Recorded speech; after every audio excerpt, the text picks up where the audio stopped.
Biografi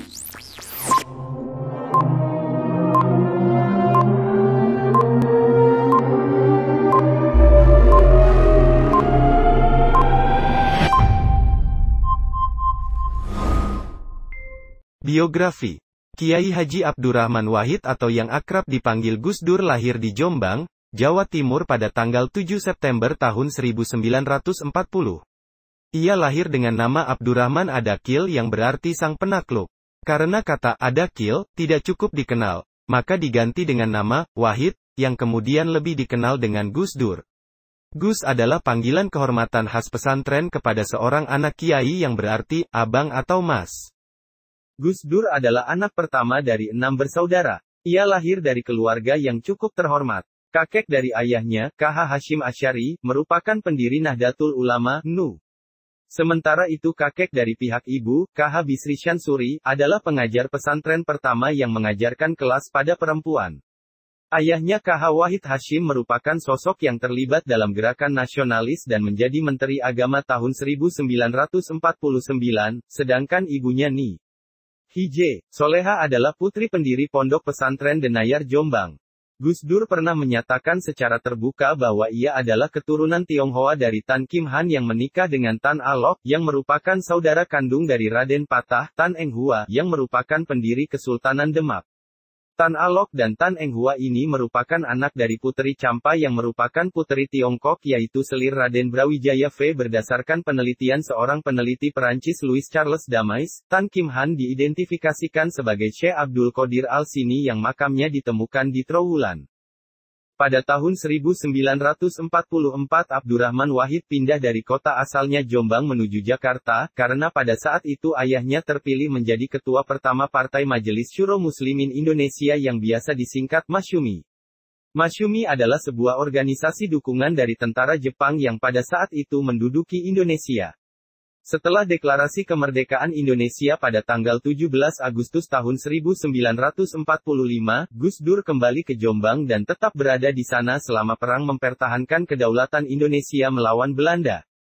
Ia kembali ke Jakarta pada akhir perang tahun 1949 karena ayahnya ditunjuk sebagai Menteri Agama. Gus Dur menempuh ilmu di Jakarta dengan masuk ke SD Kris sebelum pindah ke SD Matraman Perwari. Pada tahun 1952 ayahnya sudah tidak menjadi Menteri Agama tetapi beliau tetap tinggal di Jakarta. Pada tahun 1953 di bulan April ayah Gus Dur meninggal dunia akibat kecelakaan mobil. Pada tahun 1954 pendidikannya berlanjut dengan masuk ke sekolah menengah pertama, yang pada saat itu ia tidak naik kelas. Lalu ibunya mengirimnya ke Yogyakarta untuk meneruskan pendidikan. Setelah lulus dari SMP pada tahun 1957, Gus Dur memulai pendidikan muslim di sebuah pesantren yang bernama Pesantren Tegal Rejo di kota Magelang. Pada tahun 1959 ia pindah ke Pesantren Tambak Beras di kota Jombang. Sementara melanjutkan pendidikannya, ia juga menerima pekerjaan pertamanya sebagai seorang guru yang nantinya sebagai kepala sekolah madrasah. Bahkan ia juga bekerja sebagai jurnalis majalah Horizon serta majalah Budaya Jaya. Pada tahun 1963, ia menerima beasiswa dari Kementerian Agama untuk melanjutkan pendidikan di Universitas Al-Azhar di Kairo, Mesir. Ia pergi ke Mesir pada November tahun 1963. Universitas memberitahu Gus Dur untuk mengambil kelas remedial sebelum belajar bahasa Arab dan belajar Islam. Meskipun mahir berbahasa Arab, ia tidak mampu memberikan bukti bahwa sesungguhnya ia mahir berbahasa Arab. Ia pun terpaksa harus mengambil kelas remedial. Pada tahun 1964 Gus Dur sangat menikmati kehidupannya di Mesir. Ia menikmati hidup dengan menonton film Eropa dan Amerika, dan juga menikmati menonton sepak bola. Gus Dur juga terlibat dengan Asosiasi Pelajar Indonesia dan menjadi jurnalis majalah dari asosiasi tersebut. Akhirnya ia berhasil lulus dari kelas remedialnya pada akhir tahun. Pada tahun 1965 ia memulai belajar ilmu Islam dan juga bahasa Arab.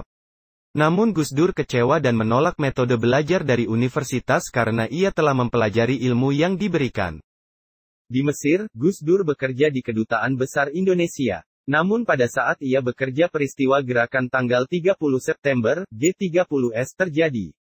Upaya pemberantasan komunis dilakukan di Jakarta dan yang menangani saat itu adalah Mayor Jenderal Soeharto. Sebagai bagian dari upaya tersebut, Gus Dur diperintahkan untuk melakukan investigasi terhadap pelajar universitas dan memberikan laporan kedudukan politik mereka. Ia menerima perintah yang ditugaskan menulis laporan. Akhirnya ia mengalami kegagalan di Mesir. Hal ini terjadi karena Gus Dur tidak setuju akan metode pendidikan di universitas dan pekerjaannya setelah G30S sangat mengganggu dirinya. Pada tahun 1966 ia harus mengulang pendidikannya. Namun pendidikan pasca sarjana Gus Dur diselamatkan oleh beasiswa di Universitas Baghdad. Akhirnya ia pindah menuju Irak dan menikmati lingkungan barunya. Meskipun pada awalnya ia lalai, namun ia dengan cepat belajar. Gus Dur juga meneruskan keterlibatannya dengan Asosiasi Pelajar Indonesia dan sebagai penulis majalah asosiasi tersebut. Pada tahun 1970 ia menyelesaikan pendidikannya di Universitas Baghdad.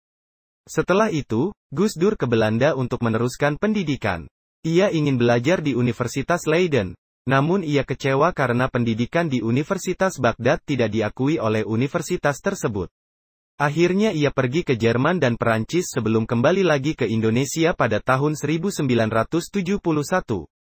Di Jakarta, Gus Dur berharap akan kembali ke luar negeri untuk belajar di Universitas McGill di Kanada. Ia pun bergabung ke Lembaga Penelitian, Pendidikan dan Penerangan Ekonomi dan Sosial (LP3ES). Organisasi ini terdiri dari kaum intelektual Muslim progresif dan sosial demokrat. LP3ES mendirikan majalah yang bernama Prima dan Gus Dur menjadi salah satu kontributor utama majalah tersebut. Beliau berkeliling pesantren di seluruh Jawa. Pada saat itu pesantren berusaha keras untuk mendapatkan pendanaan dari pemerintah dengan mengadopsi kurikulum pemerintah. Karena nilai-nilai pesantren semakin luntur akibat perubahan ini, Gus Dur pun prihatin dengan kondisi tersebut. Ia juga prihatin akan kemiskinan yang melanda pesantren yang ia lihat. Melihat kondisi tersebut, Gus Dur membatalkan belajar ke luar negeri dan lebih memilih mengembangkan pesantren. Akhirnya ia meneruskan karirnya sebagai seorang jurnalis pada majalah Tempo dan koran Kompas. Tulisannya dapat diterima dengan baik. Ia mengembangkan reputasi sebagai komentator sosial. Dengan itu ia mendapatkan banyak undangan untuk memberikan seminar sehingga membuatnya sering pulang dan pergi antara Jakarta dan Jombang.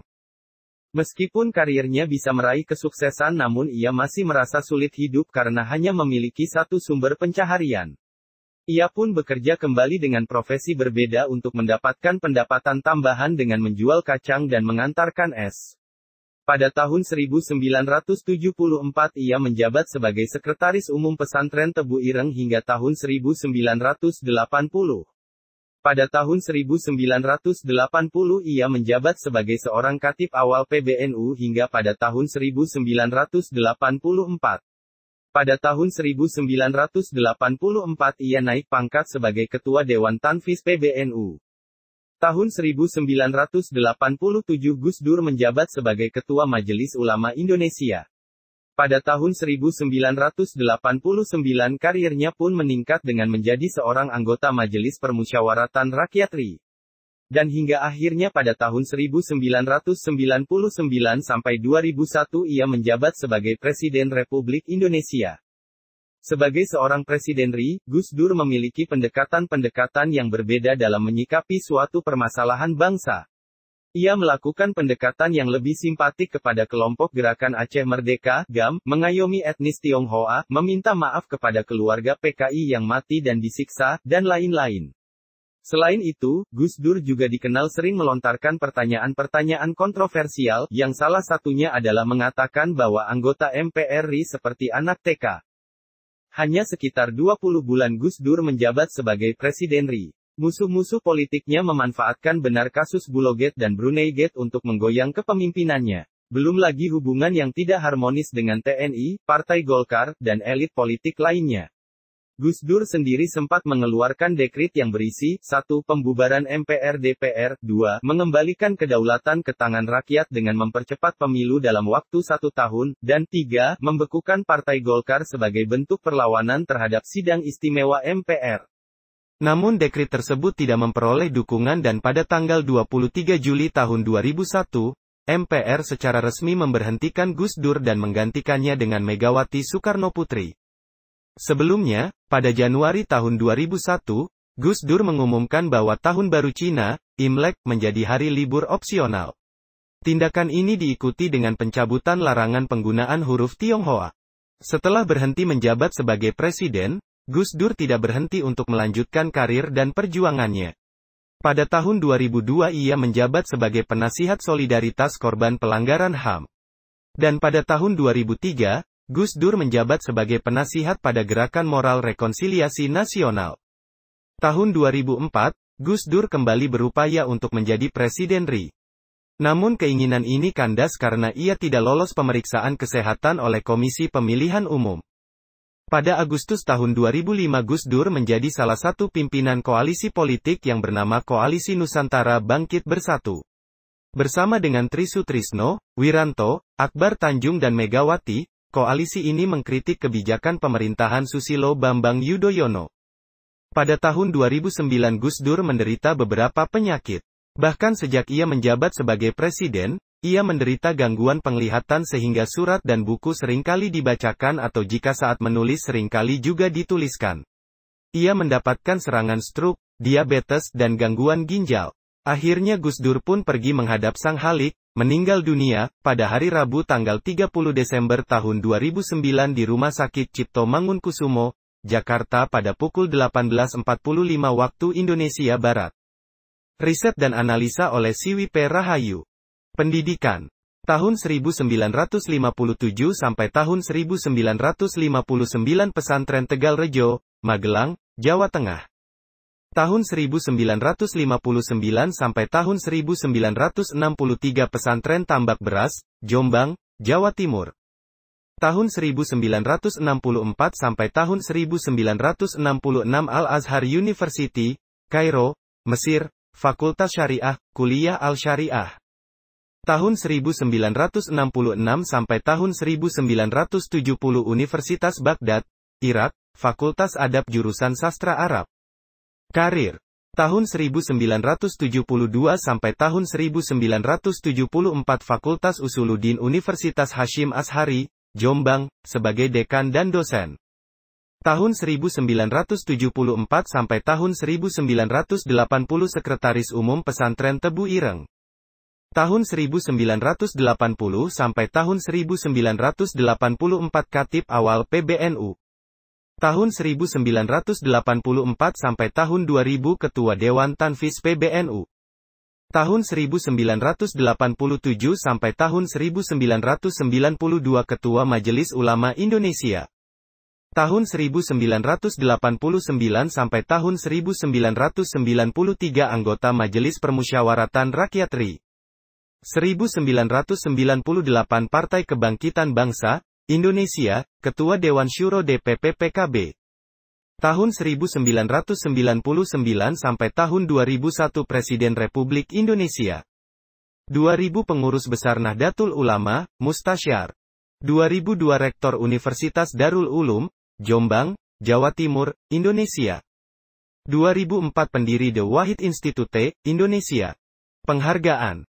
2010 Lifetime Achievement Award dalam liputan 6 Award 2010. 2010 Bapak Ombudsman Indonesia oleh Ombudsman RI. 2010 Tokoh Pendidikan oleh Ikatan Pelajar Nahdlatul Ulama, IPNU. 2010 Mahendra Data Award 2010 oleh Universitas Mahendra Data, Denpasar, Bali. 2010 Ketua Dewan Syuro Akbar PKB oleh PKB Yeni Wahid. 2010 Bintang Mahaguru oleh DPP PKB Muhaimin Iskandar. 2008 Penghargaan sebagai Tokoh Pluralisme oleh Simon Wiesenthal Center. 2006 Tasrif Award oleh Aliansi Jurnalis Independen, AJI. 2004 didaulat sebagai Bapak Tionghoa oleh beberapa tokoh Tionghoa Semarang. 2004 Anugerah Empu Peradah, DPP Perhimpunan Pemuda Hindu Indonesia, Jakarta, Indonesia. 2004 The Culture of Peace Distinguished Award 2003, International Culture of Peace Project Religions for Peace, Trento, Italia. 2003 Global Tolerance Award, Friends of the United Nations, New York, Amerika Serikat. 2003 World Peace Prize Award, World Peace Prize Awarding Council, WPPAC, Seoul, Korea Selatan. 2003 Dare to Fail Award, Billy P.S. Lim, penulis buku paling laris, Dare to Fail, Kuala Lumpur, Malaysia. 2002 Pin Emas Nu, Pengurus Besar Nadatul Ulama, Jakarta, Indonesia. 2002 Gelar Kanjeng Pangeran Aryo, KPA, Sampeyan Dalem Ingkang Sinuhun Kanjeng Susuhunan Pakubuwono 12, Surakarta, Jawa Tengah, Indonesia. 2001 Public Service Award, Universitas Columbia, New York, Amerika Serikat. 2000 Ambassador of Peace, International and Interreligious Federation for World Peace, IIFWP, New York, Amerika Serikat. 2000 Paul Harris Fellow, The Rotary Foundation of Rotary International. 1998 Man of the Year, Majalah Rem, Indonesia. 1993 Magsaysay Award, Manila, Filipina. 1991 Islamic Missionary Award, Pemerintah Mesir. 1990 Toko 1990, Majalah Editor, Indonesia. Doktor Kehormatan. Doktor Kehormatan Bidang Filsafat Hukum dari Universitas Thammasat, Bangkok, Thailand, 2000. Doktor Kehormatan dari Asian Institute of Technology, Bangkok, Thailand, 2000. Doktor Kehormatan Bidang Ilmu Hukum dan Politik, Ilmu Ekonomi dan Manajemen, dan Ilmu Humaniora dari Pantheon Universitas Sorbonne, Paris, Perancis, 2000. Doktor Kehormatan dari Universitas Chulalongkorn, Bangkok, Thailand, 2000. Doktor Kehormatan dari Universitas Twente, Belanda, 2000. Doktor Kehormatan dari Universitas Jawaharlal Nehru, India, 2000. Doktor Kehormatan dari Universitas Soka Gakkai, Tokyo, Jepang, 2002. Doktor Kehormatan Bidang Kemanusiaan dari Universitas Netanya, Israel, 2003. Doktor Kehormatan Bidang Hukum dari Universitas Konkuk, Seoul, Korea Selatan, 2003. Doktor Kehormatan dari Universitas Sunmun, Seoul, Korea Selatan, 2003.